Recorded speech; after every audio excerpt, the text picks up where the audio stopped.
तून शिरवळ येथे आग लागलेली आहे। भंगाराच्या गोडाऊनला आग लागलेली आहे। खंडाळा तालुक्यातील शिरवळ भागातील ही दुर्घटना आहे।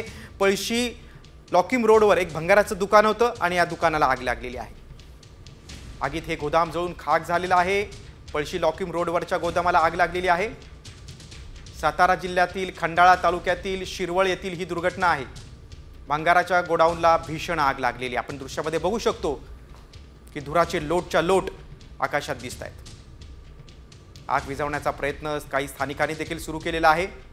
पळशी लॉकिम रोडवरच्या गोदामाला ही आग लागलेली आहे। कॉमस्कोर नुसार आता isakal.com आहे देशातील नंबर 1 ची मराठी न्यूज वेबसाईट। प्रत्येक अपडेटसाठी isakal.com ला नक्की भेट द्या।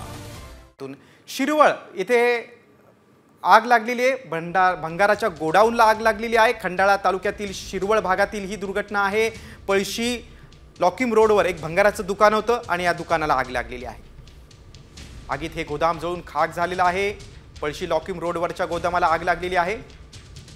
सातारा जिल्ह्यातील खंडाळा तालुक्यातील शिरवळ येथील ही दुर्घटना आहे। भंगाराच्या गोडाऊनला भीषण आग लागलेली आपण दृश्यामध्ये बघू शकतो की धुराचे लोटच्या लोट आकाशात दिसत आहेत। आग विझवण्याचा प्रयत्न काही स्थानिकांनी देखील सुरू केलेला आहे। पळशी लॉकिम रोडवरच्या गोदामाला ही आग लागलेली आहे।